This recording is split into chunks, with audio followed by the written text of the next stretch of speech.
has set jitters down the spine of the major aspirants, namely Atiku Abubakar and Tinubu. Why am I saying so? Don't forget that both Atiku Abubakar and Tinubu went to the same Abeokuta to prostrate for Chief Olusegun Obasanjo. Now, they are now realizing that his vote is worthless. So then they didn't know. They are now remembering now that he has only one vote and his endorsement is worthless. Then why did they shamelessly go to him to beg for endorsement?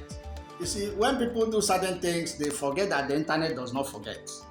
They were captured when they went to Abeokuta, and what they said, in fact, one of them had a closed door meeting, and when he came out, he was beaming with smiles. Today, the same person is that the endorsement is worthless. Let me remind you that Obasanjo has been writing letters to almost all the heads of state. He wrote to Shagari, he wrote to Buhari today as Major General Buhari, he wrote to IBB, he wrote to Abacha.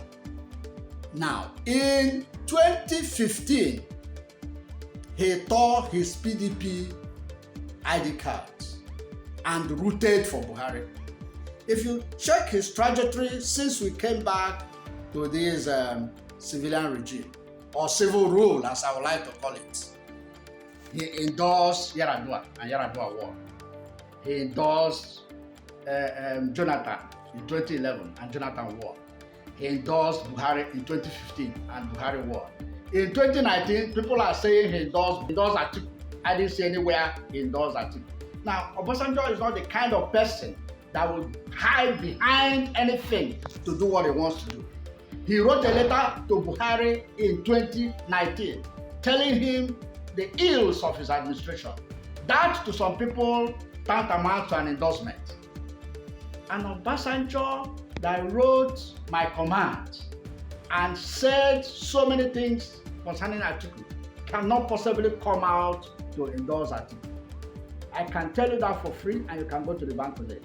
He never endorsed Atiku. But what people did was to add one and one together and say because he wrote a damaging letter to Buhari, because of that he endorsed Atiku.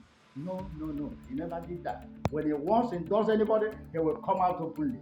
Remember the case of Yar'Adua, when he now called at the podium, Umaru, are you alive? That was a clear endorsement.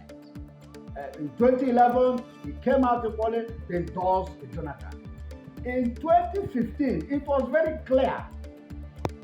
He tore his PDP ID card and said that the only person that can handle this economy is a Buhari. He endorsed Buhari, and that is it. So if you check his trajectory, once he endorses anybody, that person is a likely option. And that's why they are jittery. I can tell you for free that both Atiku camp and Tinubu's camp, they are jittery. And that's a fact.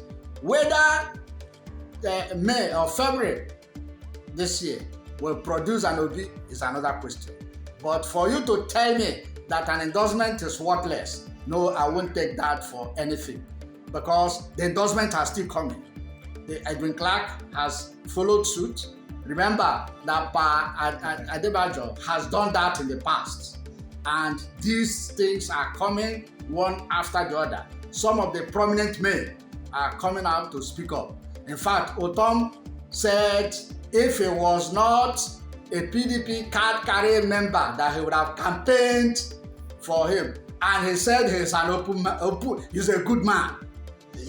And what is he trying to say? He has given him a tacit approval, even though, because it's a secret ballot. I won't be surprised if Otom will go there that day and vote for P2B. That's a fact that anybody cannot contradict.